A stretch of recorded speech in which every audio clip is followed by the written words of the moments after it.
How long gone? I'm ready if you are. Chris Black. It's the worst day of the year in New York if you live downtown.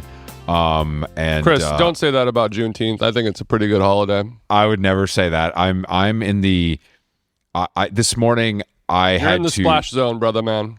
I had to reroute myself on the way to the gym because of the crowds for the Knicks. And I just want to say that if you were a grown adult that takes the day off of work to go to a parade, you need to have some things checked out. That it's really like, it's like 5 guys in a Honda Civic that drove in from Long Island that took the day off and are drinking at 7 a.m. and smoking weed wearing a jersey. It's really the darkest shit I've ever seen. Is there a parade where it's like, unless the parade is like, we won World War III, or, you know. No parade unless AIDS is eradicated. No, there's no parade at all. No parade. What's the point of the parade? All the parade does is inconvenience the residents of the place and brings in bridge and tunnelers to day drink at 8 a.m. Like, what else? Like, literally, like the celebration was Saturday night when they won.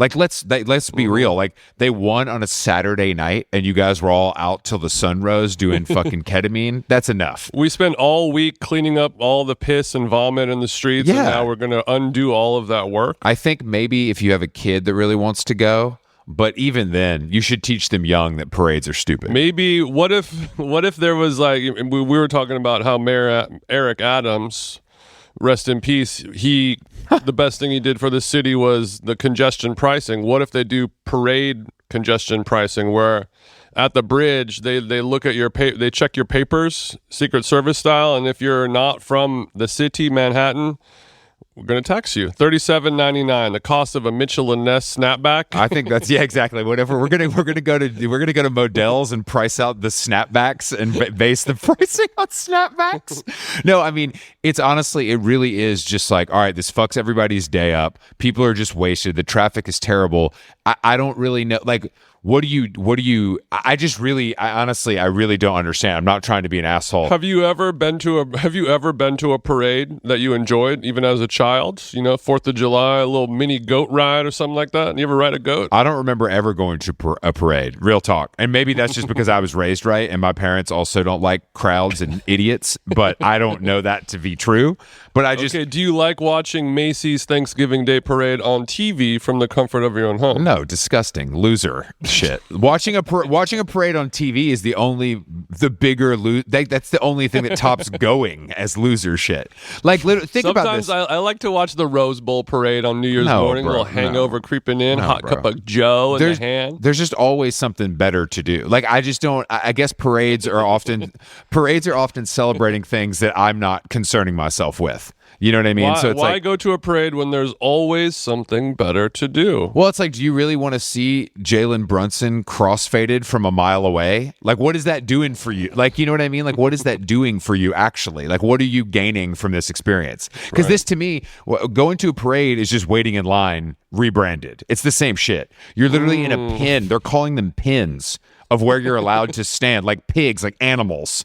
And you are allowed to stand there. You're on trough 12. You go to your assigned trough, and you're allowed to stand there and cheer on athletes that are drunk off the fucking Chris at 8 a.m. That's what's happening. Like, they're not even playing a sport. Like, you're not even seeing them do what they're good at. It's crazy. You're just seeing them wave with some ski goggles on. Yeah, they're waving with ski goggles on. They had to, they were up all night at their jump-off's house. They don't want to be there either. Yeah, there is something odd. I mean, it is very zone of interest, the way that we're, shuttling these large herds of people in, not just for the parades, but, for the music festivals. And when we were just looking at a clip this morning about O-Rod, Olivia Rodrigo. I don't remember who coined that, but that is nice. Mitch Ryan called her O-Rod last night, and it is it's a very, very cool way to say it. To hear that in Manhattan, in A-Rod's New York, it was dazzling. Shout out to Mitch. But, there's a video where she was talking about the diaper situation, where people go to the music festivals and they want to be on the front row of the barrier, and they're going to sit through 11 hours of Black Midi and, group love and whatever it is to get to the headliner. I pissed myself watching Group Love, and then finally O-Rod came on, and it was the best thing that's ever happened to me. You got all these 14-year-old people wearing cat ears on their heads, and they gotta sit through fucking tortoise. But we've talked about it before of like, how do those people do it? Are they must be wearing diapers? And she said it's become an issue that I'm on stage, and the stage and the crowd at a major music festival can often be 50 feet away. You're not right there at turnstile at Chain Reaction. Like you can be very far away at some of these. And she said she can straight up smell people's pissy diapers in the crowd, and that is a full problem. And I'm sure a lot of these New Yorkers, do you think there's like academics looking guys? Yes, I saw them. But I mean, do you think they've got diapers under the Amiris? They got diapers under the Amiris. You can see the diapers through the Amiris. It's lumpy back there. I'm at the bodega. I got to hit the Arab for the the Pampers XXL, the Aki way. And are they lacing up diapers for the first time in their life? I don't think so. I think a real New Yorker. No, I think they'll piss on the street. On the street. Yeah, if you got the blue and orange bandana wrapped around the bottle of Cavassier, you're pulling your dick out and pissing anywhere on the street. You're not going to do no diaper shit. I can't stress enough also that it was like I was walking at the gym at 7:30 in the morning. Like, this is early. This is not, you know what I mean? This is early in the morning. No, they were partying. They were last night partying. They were locking down and turning up, 2 in the morning, 3 in the morning. Everybody needs to get a life. Like, these people have jobs, children, taxes. Ball is life. Ball is life, but this isn't ball. That's what I'm trying to say. It's like, this isn't ball. This is a parade. That's my issue with it. It's not, if it's a game, it makes sense. Like, everybody getting together on Saturday night to watch the game, that makes sense. That's the whole point. Yeah. Is that seeing them win is the victory. Yeah. Not a parade. And how do you think the World Cup feels? They're getting crowd mogged by, a parade for a tournament that happened last week that is, a tenth of the size of the World Cup and football. If I'm the fullback on Bosnia and Herzegovina, I'm feeling some type of way.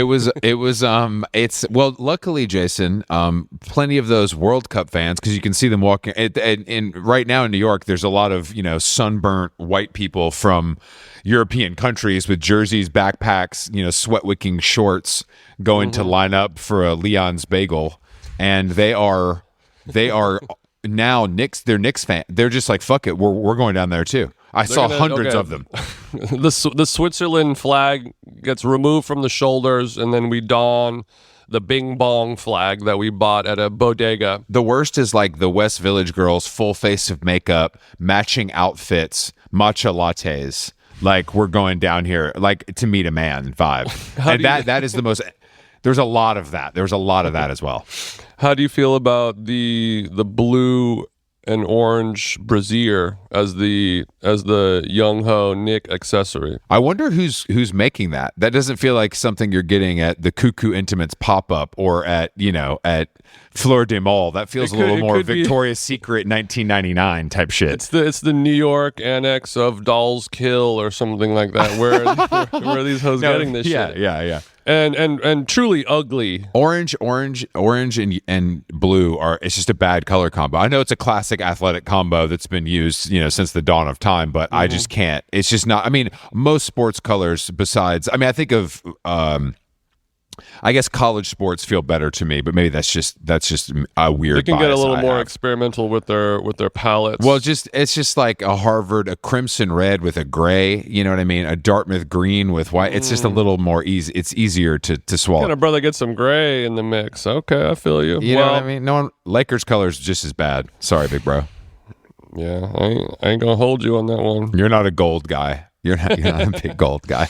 Not a big gold guy. Yeah, I mean, except for the ring, that's about all I got. Except for you got your Dim Mac chain tucked. Don't do that, bro. Or is that all diamonds? That's platy, bro. Come on. Oh, I'm sorry. I'm sorry. It's a different. I'm sorry. I'm sorry. It was a different time. I apologize. It's some platinum. The inside was mostly wood when the guy chopped it in half to melt it down. When I went to melt it down, he was unfortunately he had to tell me it was balsa wood, and I wondered why it was so light. And he was like, "Yeah, those aren't diamonds. That's just balsa wood." Usually, when they put the wood in there, they find something that's heavier. Yeah. But no, you shouldn't have gone balsa on that one. Shouldn't have gone balsa. It's a little light. Oh, Jesus Christ. Yeah, that Olivia Rodrigo clip of her talking about the pissy diapers and her being able to smell it is really something that I hope circulates in a major way, because it's pretty unbelievable. Like, that's an unbelievable crucifixion of stan culture and like where we're at. Like, that is truly unbelievable. Like, telling people to change their album because you care about them and you think it sucks on Twitter is bad enough. But the fact that you literally are wearing a diaper because you can't miss a second of your absolute fave is some brain damage we haven't experienced before as a culture. Yeah, and what is it? Because I don't even know. Like, when we were younger and we would go to shows and you would kind of rush to the front sometimes, depending on how drunk you are or how big of a fan of the band you are, or, you know, whatever. I feel like the desire to go to the front of the stage nowadays has nothing to do with being able to enjoy the music more. It's more so like a way to compete with the fellow stan members on the Discord chat and the like the social media marketplace of these stan groups. You're just in competition with everyone else, and you're supposed to use this thing where you bond over this one special thing and, you know, find your community, but instead it's just like infighting. And like, I was in row 2 and you were in row 7, you fucking dumb fat bitch. Yeah, she touched me during the encore. I reached. I think it is just like, I want my selfie. Me filming myself on my dad's iPad was closer than you, so I am better than you. Just to be clear, you should probably kill yourself. I would also say that actually, traditionally, growing up going to hardcore shows, the deal was you were asked to move up. That was actually what more, you know, like let's let's move up. There's a little too much space here in the front, you know, when Portrait's opening with a violin, you know, before the guitars kick in, we need to have everybody up front. And now you can't, the up front that's prime real estate. You can't do anything about that. Yeah, but that was when the crowd was sort of a ever-flowing ecosystem like the oceans, where you go to the front, and once you're there, if you don't do something, you gotta go, like kind of like the if you don't have a plan for the front of the stage at Dillinger Escape Plan, they'll make a plan for you, kind of thing. Like, if you're not a guy with barrettes in their hair playing drums on their chest with their hands, you kind of got to get out of there. So if you go to the front, then you either have to like know that someone's gonna walk on top of your head, kick you in the neck, or you're gonna have to jump, you're gonna have to stage dive, you're gonna have to do something. And now it's like everyone has to go to the front and then just park it and do nothing. We're parking it. I mean, stupid. There was also some big news yesterday coming out of the Rosalía show. Rosalía. A friend of the program, Maggie Rogers, so Rosalía, like every other pop star, has a shtick where she brings up another celebrity and they do something together. You know, much like the famous Sally from Role Model, or the Sabrina Carpenter did it. Obviously, the Apple dance that Charlie did. You have to do it. Rosalía is like a good Catholic lesbian.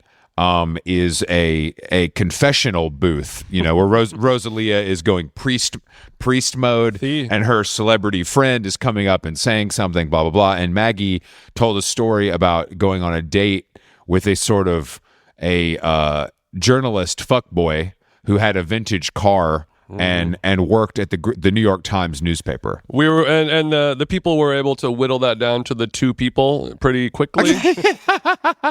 It was something. I don't think Nate Pemberton has a car, and I mean, John Carmonica, he's got an old school, but I don't know if I call it vintage. Yeah, that car is more just old. I don't know if it's vintage technically. So they found this guy, a guy who works on the travel desk. I've never met him, and apparently there was a photo of him on his Instagram. He has hair that looks like a wig, but that's a different, beautiful head of hair. A little too beautiful. The Uribe is working, and there's a picture of him kind of leaning out the window, advertisement style. Of his vintage car that has been deleted from his IG profile since this broke, and everybody knows who this guy is. He works on at the newspaper still, and I'm hearing rumors that he might, because I guess in Maggie's retelling, he like brought her into the office late night or something of that nature. And now there's possibility that there's going to be punishment. He said, I can give you the house tour. He said, why don't you come back to mine? And mine was an office. And I guess he could be receiving a punishment. I don't, this is all hearsay. This is all things I'm hearing in group chats and New York media landscape. I'm sure Emily Sundberg has more data than we do, but it's an interesting. So his boss is going to say, look, Jack, you don't bring pussy to the travel desk, okay? Rule number one of the Times. Rule number one of the Times is don't bring a little jump off. Don't bring a little piece to the office. No, you could bring them for lunch during the day. You know what I mean? But you can't come through and scan in on some. I'm working on the war stuff late night. I got to use your badge. Talking about you want to go check out some microfiche with me? Yeah, real talk. No, there's no merch store, but the desks are super nice. It's good. It's gonna be like when somebody like the hot guy teaches the girl how to play pool and gets behind her, but he's on there with the at the mic. No, the microfiche. It's like this. You got to turn this and that'll zoom in. No, this is early. This is 1940s. You want to check out some old Abby Hoffman? Yeah, I can get that pulled up. It's really good. It's kind of the perfect crime. Like she did him dirty, but it's so funny. And I know that if that guy is single, he is psyched. He is about to be drowning in it.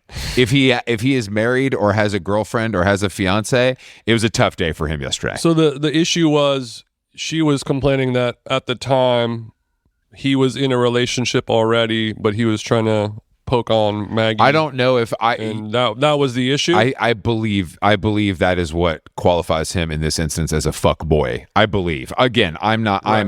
I don't have any hard data. I haven't talked to either party. Do you think that there's a chance that Maggie already knew what time it was, all of this, and she got nervous in the confessional booth and kind of spat this out, and now is looking back maybe regretting this at all? No, I think before you go up in front of like 17,000 people to tell a little story, especially when you're somebody that goes up on stage in front of that many people all the time yourself, I think you're pretty gun sure up there. I think maybe they put us up there, we're stumbling, we're bumbling, but I think if you put somebody that's done this for the last 10 years, they're kind of locked and loaded.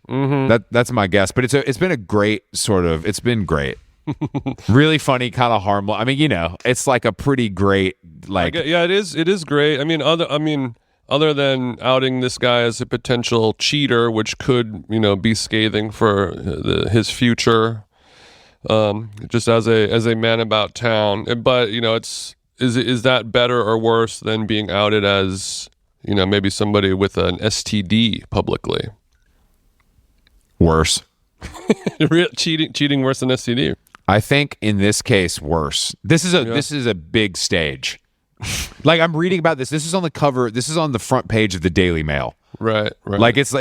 This is the first time Maggie Rogers got some press in a good minute. No shade to you, sis. No, she don't. Well, the problem is nobody wants to be in the Daily Mail. That's not where you want to be, because that's getting into. You either did some fuck shit or you died. There's nothing good. It's Jeremy Clarkson's cancer diagnosis and Olivia Wilde saying that Jason Sudeikis laid down in front of her car so she wouldn't go fuck Harry Styles. So it's not. We're not dealing with the. We're not dealing. This isn't super serious stuff. But I gotta say, fucking dude, going on Call Her Daddy, man, it's diabolical. Like Sudeikis getting killed. You know what I mean? And this he seems like a nice guy. You know what I mean? Mm-hmm. He's probably paying for the kids' private school. Olivia Wilde comes from money. Olivia Wilde's very successful, beautiful, rich. Mm-hmm. It's just and evil. I don't know, man. Like we ain't gotta do Sudeikis like that. And we'll make fun of Sudeikis obviously because he's on that show.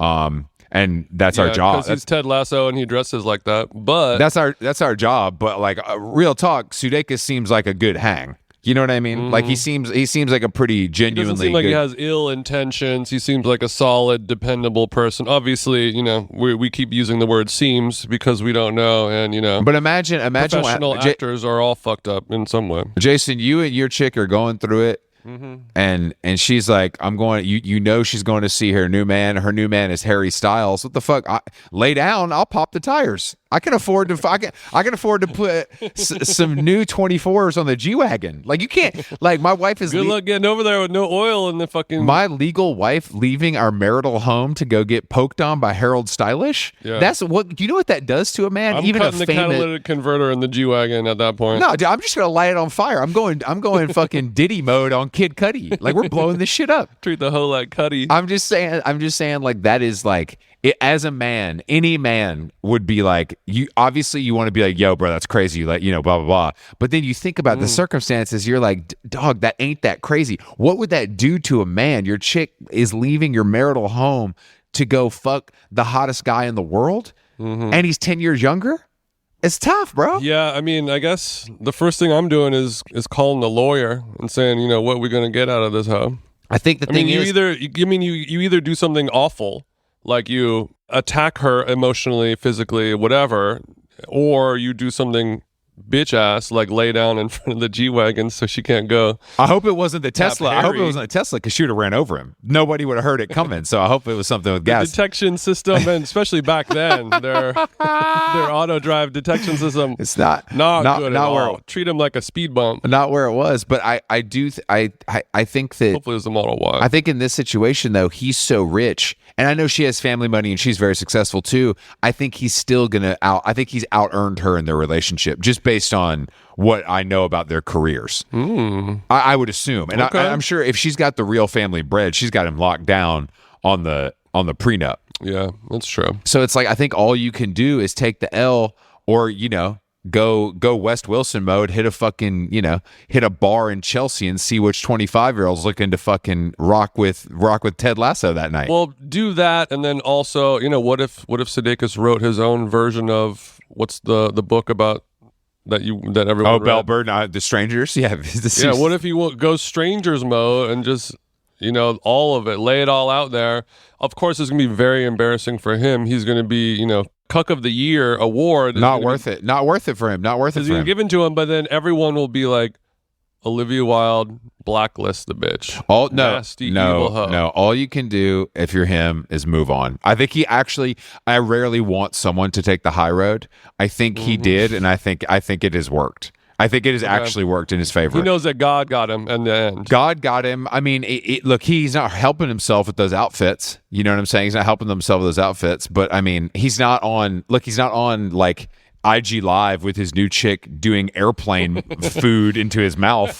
Do you know what I mean? Like he's probably just... He's still spending hangover money. He's all good. He's good. He hasn't even touched the lasso. He's spending hangover money. He looks pretty good. I'm sure he's doing just fine. You know what I mean? He's doing just fine. I'm sure, and she said that they're in a good place, but I was just like, damn, this is like, Call Her Daddy is just diabolical, man. It's just like, it's you hate to see it. Yeah, I do hate to see it, which is why I don't watch it. Well, it's not something I watch, but it's something that is unavoidable in situations like this if you're online. It's like actually pretty crazy. Obviously, my algorithm is dialed into it, but you know what I mean. You're seeing a lot more unwell content than I am. You think so? I am.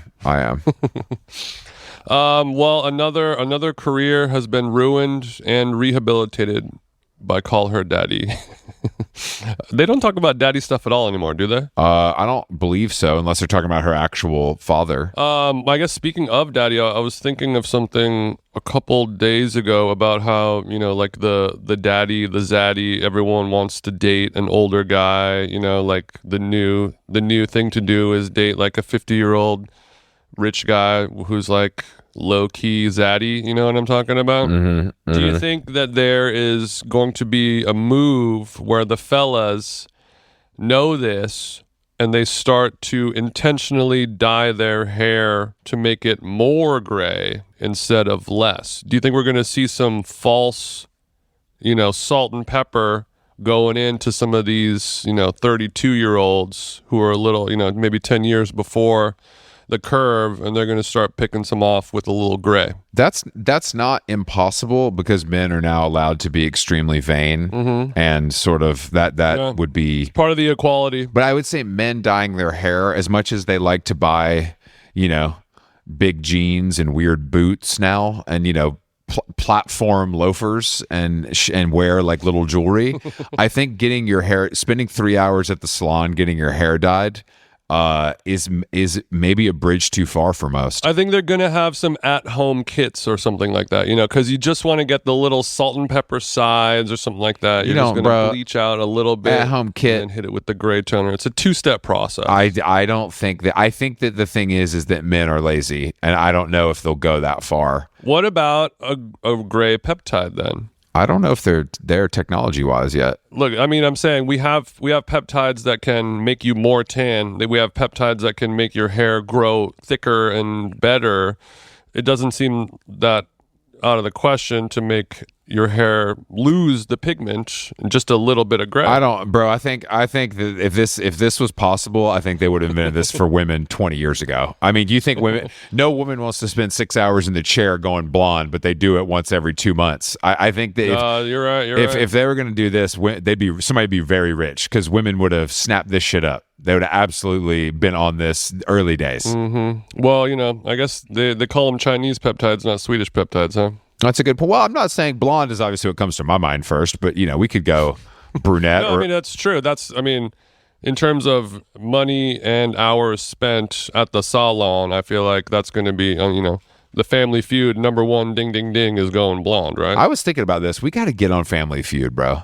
I love it. Every time I see clips, I'm like, we got to be on Family Feud. Like who? Like us just versus the two of us? No, we could get 2 other people, and then it's like us versus Smartless or something. You know what I mean? Or us versus somebody more in our league. I just think it would be a fun. I don't know who it would be. You know what I mean? We would wipe the floor with Giggly Squad. We'd wipe the floor with Giggly Squad. Unfortunately, I think we'd lose to Popcast. I just think they have some institutional knowledge that we're not really capable of. That's true. No, we would lose to them, and proudly. We deserve that, Al. I don't know. I just think, I think we should do it. Or maybe we should start our own sort of low-key indie Jeopardy, to compete with Steve Harvey. Because we're not going to do like Ja Rule versus fucking, like Master P. We have to do our own. So you say you want to do verses for white people? Exactly. If we did, do you know how big Indie Rock Jeopardy would kill? It would crush. You got fucking where at a brewery in Denver? No, on fucking YouTube, bro. I'm saying like this. You could make it look just like Family Feud. Call it something else. Boom, you're good, bro. Are you kidding me? Okay, so we got who Arcade Fire. Who you playing for this week? Fleet Fox is over there. Let's play the feud. Yeah, or I mean, we could get into other stuff too. It could be Addison Rae and her backup dancers versus Olivia Rodrigo and her band. Do you know what I mean? Or whatever. Like it could get into all musical, but music only. And I think that like if you start off like imagine a Bright Eyes Family Feud, Bright Eyes versus the Strokes Family Feud. That's blowing the doors off YouTube. Fuck Subway tapes. Bright Eyes versus the Strokes Family Feud. If that was being live streamed and it was $19. I'd make a night of it. I'm saying what we could do is, what we could do to make it really interesting, cash prize on the spot. Everybody gets 1,000 in hundreds. Each team member. No donations. $1,000. No. Each person gets $1,000. So you got 4 on a team. The winning team gets $4,000 in cash. No donations. No charities. Bright Eyes Cellist is like, oh hell yeah, you just made my fucking quarter, dog. And you can drink. You can drink and do drugs. It's like the performance enhanced games. Mm-hmm. You could do, if you need to do a couple bumps to get out there. Remember your the peanut characters or whatever. we can get you a bag. Diapers are allowed. Ariel Pink show up in the diaper. No one's gonna bat an eye. But that's what I'm saying. Ariel Pink and John Mouse versus Adam Friedland and Stavi. This is fucking. This would print money, bro. Because it's hard to be good at, even if you tailor the questions. No, I want John Mouse, Ariel Pink versus like Japanese breakfast. Oh, actually, yeah, you're right. Mitski and Japanese breakfast versus the old Vice Squad. Yeah, it's the fucking heroin needle versus the bento box. Let's play the feud. I just think we could host it. But you got to practice your Steve Harvey looks because I can't do it all, okay? I'm able to hit the microphone against my knee in bewilderment, but you're going to have to practice your turn. You have to know where your marks are, know which camera you got to hit. No, that's fine. Okay. Could you do a little Steve? Like do you have a couple bars if need be? I have studied the scrolls of the Kangs of comedy. I know you have. That's why I was born in the fire of the Kings of comedy. I'm able to swim in the waters of Steve Harvey, Said He Said, Cedric the Entertainer. I don't like to dip into the DL Hewley waters, but I will. But yeah, I can do Steve, and also as a tall man, suits can fit me a little Steve-like. Also, Steve, when he's wearing those suits, he kind of has a little Hassan Piker body. The way the garments drape off of both of their bodies has some through lines. They're different pockets, same pair of pants. I don't look at men's bodies like that, but I believe you. But what is I'm saying the more biggest lie you've ever said on this show. Got him. What is the I'm saying, can you do a Steve? I'm saying, can you do the little voice, because he could you do a couple bars vocally? Talk to me, Chris. Talk to me. Hitting them. Okay, I think this is one of our better ideas, and I'm sure we could get Spotify or Apple to pay for this. I just don't know why all of these games, like all of these sort of traditional game shows, are it's so easy to replicate it with people that are more interesting than a family from from Lafayette, Louisiana, or whatever. It just seems like but I mean, now they do celebrity, but I think indie version could be big because indie means so many things now. Yeah, who's going to give us the money for this though? Any of these streamers would be stupid not to give it to us. I mean, I think this could do better numbers than some of these podcasts on Netflix. That's for fucking sure. Oh yeah. Let's see. I was thinking Roku for this, but their recent acquisitions throwing things off. All that money from Mulaney's thing is sitting around. You know what I mean? I'm not gonna have Joyce Manor on, but we'll get close. You know what I'm saying? We can get pretty close. Phoebe Bridgers' first media appearance before the new album, her in just crushing at Jeopardy. That's A-list stuff. It's low-hanging fruit. Yeah, you're out of a job, doodaloo. I mean, sorry, not Jeopardy, because Jeopardy is too smart. We need Family Feud is what works because it's so dumb and low stakes. You need somebody to win with dumb luck and not knowing useless factoids. Not like actually I do Wordle every night in the bus. Yeah, none of that shit. I was reading something. 8-Ball, Sean, he was talking about how the word prep has sort of evolved over the years, and where the preppy culture from the 60s and then moving into the Abercrombies and in the 80s and 90s, and now it means kind of something totally different, like kind of like hot pink Stanley mug, like basic bitch kind of thing. No, it doesn't. No, it doesn't at all. That's what basic bitch means. That's not the. No, I mean, I'm saying for Gen Alpha, for younger people, Gen A, Gen Z. You know what I mean? Gen Z, I should say. And so there's other words where those groups are using lore and LARP and aura and all these things. Do you think there's any Gen Z versions of those words that are actually better than the original meanings? I don't think those words. Does that make sense? I don't think they're that far off from their original meaning. I think it's just the way what they're being applied to is different, if that makes sense. Yeah, I guess maybe not the meaning, but more so the use. I mean, I don't think prep. I think a pink Stanley to me is more like trad wife, Instagram girl, West Village girl. Well, that's because you're an elder millennial. I'm talking about people that are 15. You're saying that they use the term prep to describe carrying a cup, like a Stanley. I've never heard that. That's why I'm asking. I've never seen that. I've seen it. No, yeah. That's exactly what I'm saying. I've never seen that. I believe it. They'll take word or LARPing. That used to be live action role play, and where you go and you're playing battle swords in the park with some people who choke cats for sexual reasons or whatever. So, and now it means you're faking something, or you're a poser or something like that. You're LARPing. Yeah, I mean, I think it means fan. But that's what I'm trying to say. It means the same thing. It means the same thing. But do you get annoyed when somebody says wow, that's such an important part of your lore, Chris? Or do you think that's cool? I like the way that kids are using the word lore now. I'm lucky enough to not hear that word very often, and I see it on. And okay. Aura is even worse. That's the one that I think has been fully adopted into popular culture. Yeah, wearing a cool jacket means you're aura farming. Spread so thin that it means nothing. But I'm just saying, like, what are you talking about? Like, there's a guy standing there on his cell phone and he looks good, so he's aura farming. Like, I think he's just standing there and trying too hard.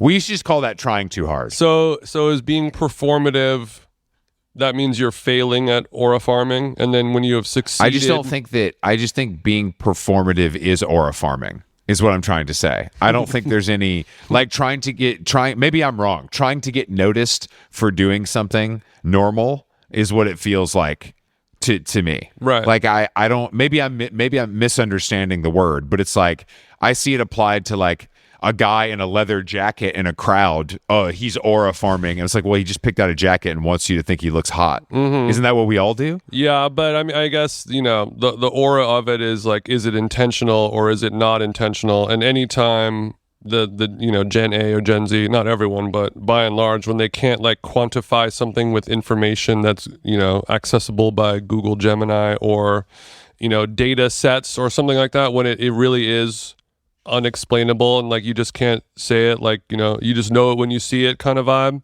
they just attach the word aura as a catch-all to just anything that can't be quantified with data. I feel like we should just say swag. I don't know. Yeah, you know what I mean? It's had many words and names over the years attached to whatever this feeling is. But that's what I mean. That's why this kind of stuff doesn't really bother me, is because I'm just like, I don't really, I think I would say it's overused more than misapplied, I guess. Ooh. Is what I would say. Because I don't think the word changes. Maybe the way it's applied is different, but the word meaning they haven't like changed. Overused and misapplied. They don't have the power to change the meaning of a word, I would say. Well, they kind of are, you know, because once we all die and they adopt it as true what that word means, I feel like that's happened over the years with many words, right? I can't think of any, but I believe it. I don't think this is like, this feels like another one of those things where it's taste slop. It's the same. It's like, guys, I think we might be making a little mountain out of a molehill. Mm-hmm. Like, I just don't, at a certain point, I don't know if we need to shine our magnifying glass on everything for 20,000 words to discover what it means, because young people are using words differently than we do.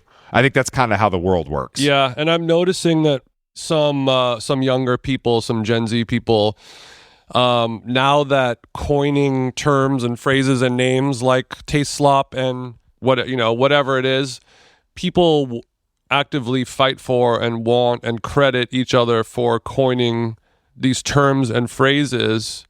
And I'm trying to, or I guess I'm wondering what they hope to get out of it, or is that like something that you put on your resume as a young creative, like, I invented the word aura farming or whatever it is, and they're like, oh, very, like, is that going to be like a new, like, impressive line on your CV as a creative person? Yeah, definitely. I mean, that's already happened. That's like, you know, like I invented normcore. Let's do a Zoom. Emily that invented normcore. I think that really helped. I mean, that it is. I guess so. I mean, that's a big word. That's a thing that, like, but I'm seeing people like fighting on social media and like citing like I invented the word indie sleaze. Well, this is because 2018. This is because our entire world is obsessed with credit and not doing any work. They're more interested in being credited with something or thinking it was stolen. Mm-hmm. People are obsessed with saying things are stolen from them. It's like, no, you all stole it from Ralph Lauren, guys. Relax. Or what? It's crazy. It's honestly crazy. This shit, I stole it from Isaac Mizrahi. The shit I see online where it's like somebody plays a song and they say they got ripped off, and I'm like, dude, that's like a melody that we grew up with. That's, you know what I mean? It's like literally from like a Disney theme song. They're pointing at the album cover above their head and doing the look on their face like, you hearing this? Everybody thinks they got ripped off. Everybody thinks everything they do is original, and nothing you do is original. That includes me. And nothing, it's just, that's just what it is. There's nothing left. Like, and if it is original, it's probably bad. That's the other thing. Like, when's the last time anything that's that original is probably not something I want, because it's literally like something made with AI. Mm-hmm. That's why it's, you know what I mean? It's like, what are we talking about, dude? Like, that is not, doing something good and well should be the goal, not doing something original that sacrifices it being good. That doesn't make sense to me. There's a lot of original films that got a got a 17 on Rotten Tomatoes. I'm gonna go pee really quick. Hold on, sorry. I didn't read the taste slop story, but I've tried to ban the word slop from this podcast, before, and I don't think it's working. But I've seen some there's like a new group that is trying to like make taste slop tastier, I guess. But they're like basically they're saying like AI is making all this awful slop. So, you know, and it's awful and slop because it's like unnatural, you know, shit that like human eyes look at and say this is wrong and false because AI made it. But they're using AI to combat that. How do you feel about this? Like we're building an AI system to make AI better and like tastier. I mean, sure, dude. Is that possible? I mean, do whatever you got to do. I don't give a shit. I just can't believe that we're like the debate about this and how it's so like you either use it or you don't, or you care or you don't, or you kind of use it or you know. It's just I just am sort of like it's part of our life now. I don't know how much more it can be hotly debated until it starts like interfering with something. Well, like you know what I'm saying. I mean, it's going to start interfering with like human life. I feel like once AI can make AI more human without the need of humans, then there's no more use for humans. Yeah, and I'm sure that day will come, and I can't wait to see it. Like, do your best, dorks. Like, what? Who cares? It's just like, yeah, I'm sure. It's like whatever. It's like I don't like. We've been hearing about self-driving cars for 20 years, and they still don't really exist. Like I just wonder. You know what I mean? It's like I wonder. They kind of do. I mean, like no, they don't. No, they don't. They don't. Teslas are pretty much like as good as it gets now. But you know what I mean. I mean, like adopted in a real way. Like, of course, everything exists on the fringes. Like, there's always, you know, that's fine. I mean, like in a way where my parents to go to Publix get in a car that drives them there. Mm-hmm. That we are. And I believe that technology exists, and it just hasn't been deployed yet, to use their terminology. For a lot of people, you're going to have to pry their car keys out of their cold, dead hands kind of thing. I just don't think that... So it's going to be a long rollout. It's going to have to be government mandated when they're like, you know, eventually California is like no more diesel, and then it's like no more car, you know, electric only by this year, and then eventually, you know, in 2078, it's going to say... you are no longer allowed to drive your car yourself. Yeah, it's just I don't think the AI thing people are going to get really rich, and other people are going to make money debating it, and then we'll just see what happens. I can't how can I concern myself with that when it's so out of my own hands? You know, it's like, what am I supposed to do? Because we're going to be the ones debating it for money. I mean, I don't know if we are. I think there's people that are. As creators. I mean, it's either that or, you know, learn to live off the land. I think we're very far from that. I'm sure Kara Swisher would tell me different, but I think we're very far from that. That's what I mean, though. It's like people want to listen to a Kara Swisher and Scott Galloway talk about that, and that is exactly you should hear talk about it. Those kind of people are so invested in what happens with that stuff in a way that actually feels real to me. Well, I guess it was more so not talking about AI specifically, and more so about like, you know, gesture maxing for human beings, being the humans that are allowed to live because you're entertaining the humans. You know, you're doing a subway take, or you're doing a podcast, or I just think the way people think about this, it's just so like I have a life. Like I have to wake up tomorrow and do stuff so I can pay my bills. Like I don't give a fuck about AI. And that like I'm like I don't give a shit if Donald Trump made a meme where it's him and Charlie Kirk in heaven with their arms around Tupac. Like why the fuck do I care about that? Like I don't understand. Like I get that it's bad in many ways, and I get that it's good in many ways. So what do I have to offer? The way people are so obsessed with it seems kind of crazy to me. Yeah, and I think it's very much like if you stop paying attention to it, it will go away. Do you think we'll ever reach a point where everyone is like you, where, you know, not necessarily like you don't have time to look at sloppy memes and stuff like that, but more so like you have your own life, you don't care about this whatsoever? Will we ever get to a point where we're just so burnt down and defeated by it that we just stop looking at everything, and then will it go away? I think that's happening to some extent. I also think it's like we forget that there are people that aren't in this absolute vortex all the time. You know? Oh yeah. Like there's a lot of people. I would say the greater part of society is not doing what you and I are doing. And it's hard to remember that there are people that just sort of like go to their job and have 2 kids and have a nice normal life where they read about AI in the USA Today over their breakfast, and that's kind of all they know. Yeah, they have no idea what the Las Culturistas awards are. yeah, for they example. don't. Yeah, they're like, oh, I did see that the Las Culturistas awards, the actual award is a doorstop, which is really fucking funny. That is good. I like that. Like a CB2 doorstop that is gold. It's really fucking funny. Like it's not like it's really really funny to do. A gay clock is right twice. Is that what they say? I only saw a couple clips. I didn't see, but there were people singing like I think Rachel Siegler sung an Addison Rae song and like low key killed it. Low key killed it. I saw. But I don't really know who Rachel. Yeah, I don't know. She's like maybe a Disney or something like that. She's very famous. She's famous. They sang the Pokemon song, which I feel like aren't those guys a little too old to know about Pokemon? I think everybody knows about Pokemon. I mean, I know about Pokemon, but like I can't sing the song. Hey man, I don't know anything about Pokemon. I mean, I think we have our own version of Pokemon. Everybody has a version of that, whatever it is. Yeah, and I guess maybe it's just more kind of sad and disheartening that everyone, no matter how cool or not cool or whatever your persona is, you still reference like cartoons and stuff like that. Yeah, that is like we're singing the Pokemon song, or like even on a more drastic example, like when like 21 Savage, a rapper who's like tough guy, face tats, guns, drugs, women, all that shit.